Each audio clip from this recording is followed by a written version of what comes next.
Salam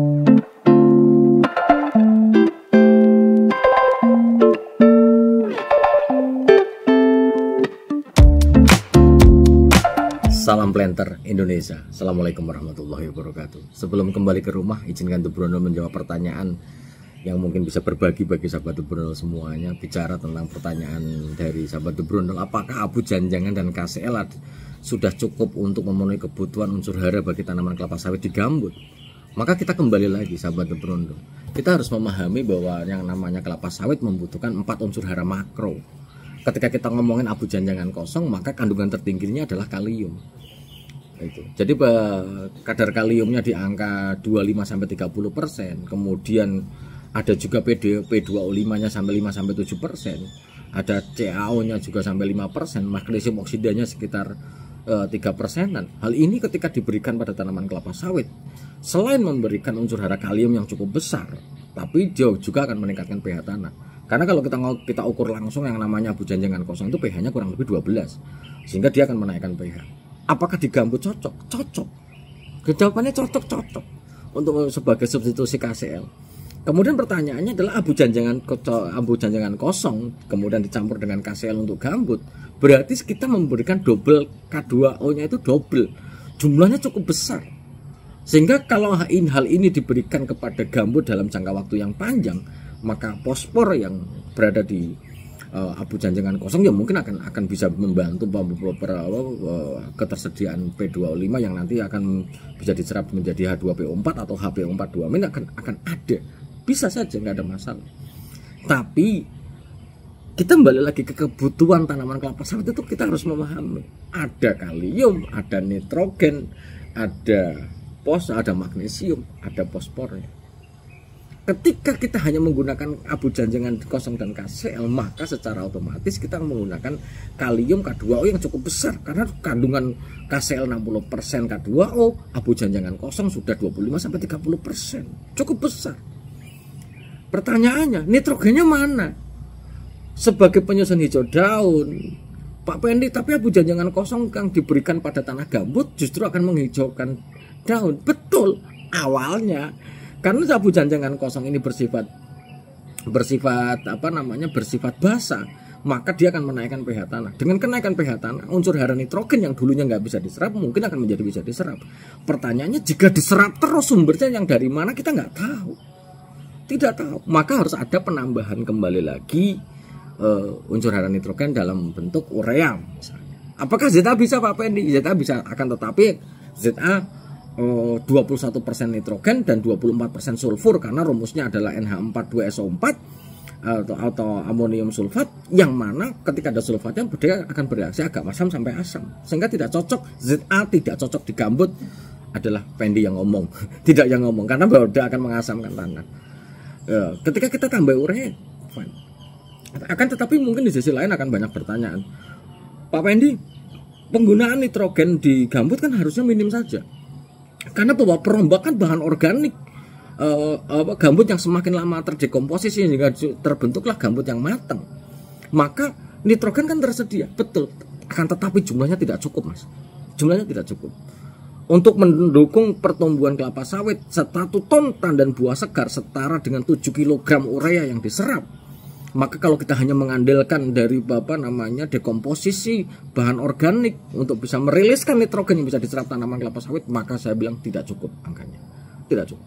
Sehingga harus ada penambahan nitrogennya. Kemudian di sisi lain P2-nya P2O5 di abu janjangan kosong 5-7%, oke, mungkin bisa. Tapi magnesiumnya 3%. Sementara magnesium adalah unsur hara nomor 3 yang dibutuhkan tanaman kelapa sawit. Sehingga saya bilang 3% MgO adalah sangat yang kurang. Sehingga kesimpulannya sahabat The Brondol, ketika kita ngomongin abu janjangan kosong dan KCL, hanya abu janjangan kosong dan KCL digunakan untuk tanaman kelapa sawit di gambut, maka jawabannya adalah sangat tidak cukup.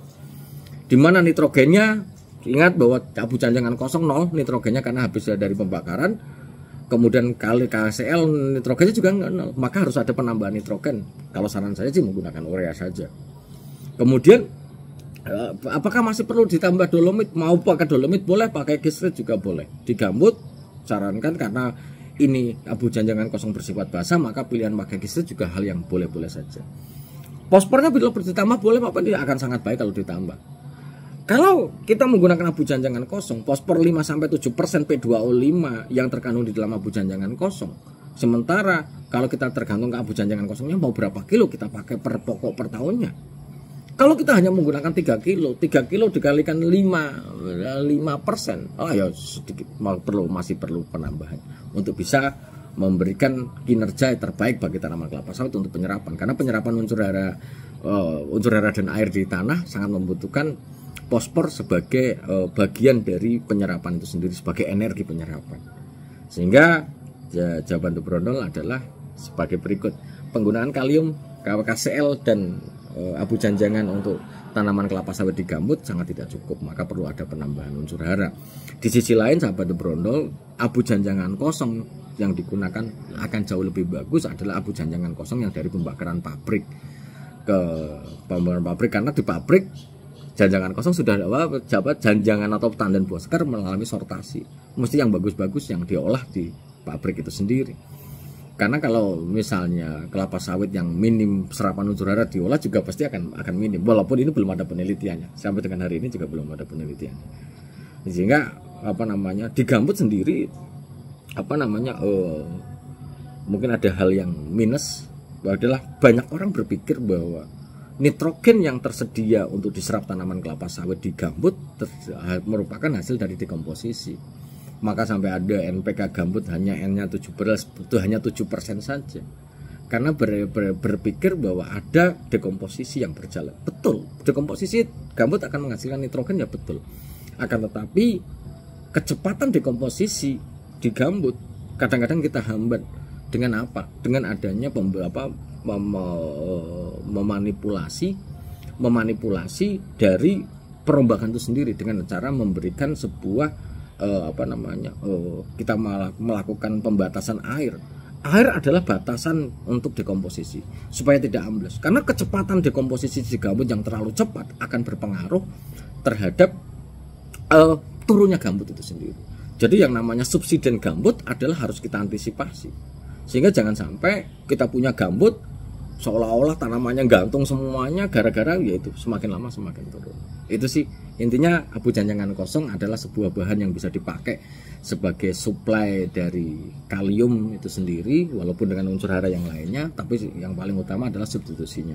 Sehingga kalau mau abu janjangan kosong lebih bagus penambahannya nitrogen ada, fosfor ada, magnesium ada, tapi jangan ditambah KCl, karena balik lagi penggunaan dasar abu janjangan kosong adalah untuk substitusi atau pengganti kalium atau kalium yang terkandung di dalam KCl. Itu sih yang dapat saya sampaikan pada kesempatan di sore hari yang berbahagia ini. Semoga bermanfaat bagi sahabat Brondol semuanya, dan mohon maaf jika penjelasan nganan iri, tapi intinya adalah to the point. Kalau abu janjangan kosong ditambah KCl maka kita double kalium yang diberikan. Semoga bermanfaat dan salam planter Indonesia. Assalamualaikum warahmatullahi wabarakatuh.